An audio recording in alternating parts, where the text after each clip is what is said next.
So here I am. I hope the sound is good for you now. Please type in if you can hear the sound okay. And I'll wait to make sure the sound is better. Yes, the buzzing has gone. The sound is fine. Okay, I'm going to start again really quickly, which is to say, here we are at the time of Imbolc in the Northern Hemisphere, Lughnasadh in the south.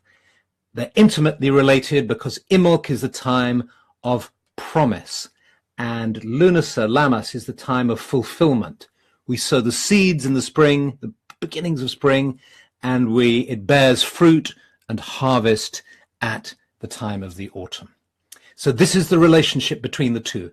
If you're in the southern hemisphere, my apologies. I know there are people in Australia listening here, but hang on for 6 months and all this will be relevant to you. And of course, it's all connected anyway. So these festivals are liminal times, and they're times in Druidry. We have 3 festivals for every season. You might say, how can this possibly be? There are 4 seasons, 3 times 4 makes 12, and there are only 8 festivals. Maybe the mathematicians amongst you can explain how you fit 12 into 8. I can't tell you this, but let me explain how it works. Look at this. The winter begins, the first winter festival is around the 31st of October, Samhain. But it's this liminal time, this threshold time between autumn and winter. It's the autumn, but it's also the winter. The leaves are still flowing from the trees, falling from the trees, but it's starting to get cold and wintry. First winter festival, Samhain. Second winter festival, the winter solstice, Olban Arthan, 22nd of December. It's really cold and it's winter. Third winter festival is now Imbolc. Today it snowed where I am in Lewes and Sussex. It's bitterly cold, never been colder. And yet the flowers are starting to come up. I'm going to pop a photograph on this video of a photograph I took in the street outside where I saw a little crocus had popped out of the paving slab. A perfect symbol for Imbolc. So it's a festival marking getting towards the end of winter and also recognizing the first hints of spring in the air. Second spring festival, March the 21st, 22nd, 23rd, this Olban Isla, the spring equinox. Third spring festival, Beltane, Bealtaine, May the 1st. But of course, that's also the first summer festival. Summer's starting to begin in May. What a wonderful time it is. And then you get June, Olban Hefin, the summer solstice. And then you get the third summer festival, Lughnasadh, which is also the beginning of the harvest. And so it marks just the faint stirrings of autumn. Now I know in August you feel like you're in a flood of summer, a full flood of summer really, but you can, if you look at the trees, you can pick up the scent of autumn just coming towards you, and it's the beginning of the autumn season as well. It's this liminal point which takes us to the autumn equinox, Olban Elfed, September 21st, 22nd, 23rd, and then round to the third autumn ceremony at Samhain. So isn't that beautiful how we love the earth and her seasons so much that we dedicate 3 festivals to each of her faces? And so let's, at this liminal time of Imbolc, let's look. We all know it's very easy to find out about the quality, the details of Imbolc. Let's look now instead. Let's go to the qualities. What are the qualities and virtues of this time? What are the qualities that are stimulated in us and that we can work with best at this time? I'd like to suggest it's the quality of hope, of promise, of tenderness, deep inner strength that seems like fragility from the outside, but like those plants coming up out of the concrete, show a real inner strength. And finally, trust, because we still have to trust at this time. I mean, today you really have to trust that spring is on its way because it's snowing and it's bitterly cold. But deep down, I know it's on its way, and I can feel the sun growing in its strength. And so maybe let's take this opportunity to do a little meditation together where we become aware of being seated in the sacred grove. And we've gathered now, many of us, from every direction, from every corner of the planet, and we're here together in this wonderful big clearing in the forest. The strength of the trees around us, the clear air of the sky above us, and the earth beneath us. And if you like, you might like to imagine that you're cupping your hands, you're holding your hands out and making a cup with them. And you close your psychic eyes so you can only feel and not see. And you sense that there is somebody passing around the circle, and they come around to your hands, and you feel them tipping soil into your hands. And you feel and smell the earth. It's slightly moist, it's light. You can feel this soil, and you can feel the energy of the earth flowing into the palms of your hands, and then through your arms, to your chest, to your heart.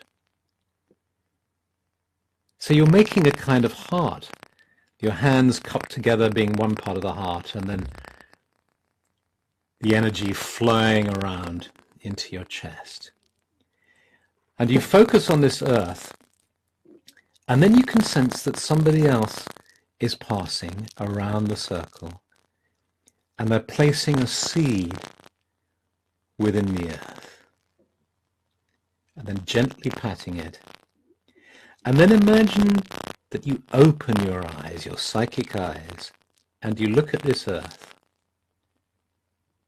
And as if by magic, this plant starts to grow. You see a tiny little shoot coming up out of the soil, a little green shoot. And you can even see into the earth, and you can see these little tendrils of roots growing in the soil. And you can see the shoot coming up and a snowdrop appearing.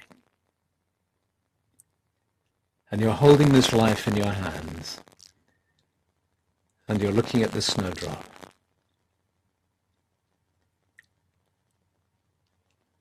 And you sense its beauty, its life. And then you gently lower it to the ground. And you see there's a little hollow in front of you that you can easily tuck this earth into. And you can plant it in front of you in the soil. And you look around at your companions, and you see that there's a whole circle of little white flowers growing. And you press your palms against the soil to bed it in nicely. And you send your love for the earth, your love for this plant, flowing down your arms, through the palms of your hand, into the earth. And then you gradually move your hands away. You place your hands on your heart for a while. And then you slowly open your eyes.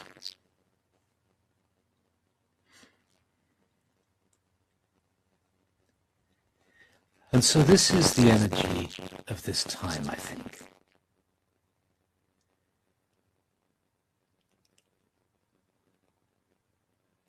I'm sorry to hear, it says it's buzzing again. What a shame that is. I'm sorry if the sound isn't good, but I'm going to keep going.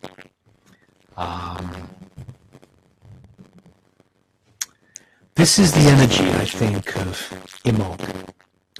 A gentle energy, but with a strength, a deep strength. inside, a deep strength inside.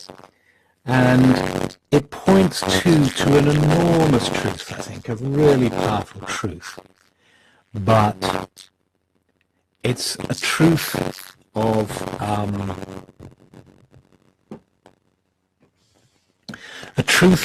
the power in the small.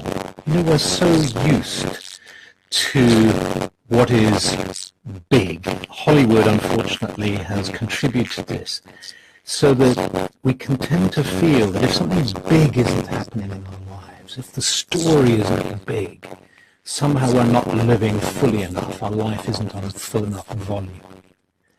But we all actually know, I think, that it's those small moments that are often the most powerful. You know, when you look back on your life and you think about those things that really touch you, they can often be just one thing that somebody has said. You know how powerful it can be particularly when you're feeling vulnerable or weak, and somebody just smiles at you or says something really affirming and loving to you at just the right time. This is the energy of this time, I believe. The energy of Imbolc, which is why we use candles. Lean back and talk. Is it better if I lean back? I'm going to turn this knob down. There's a sort of thing called gain or something here. Is that better? Can you hear me now? Tell me if you can hear me now. Anyway, this is the thought I'll leave you with. I'm sorry the sound wasn't working very well. I'll write a little bit of this out, and thank you for being here, and thank you for coming anyway, despite the buzzing. And a very happy Imbolc to you. Have a wonderful time at this shifting season, and may the light be with you, and may many blessings be with you. Okay, much love. Bye.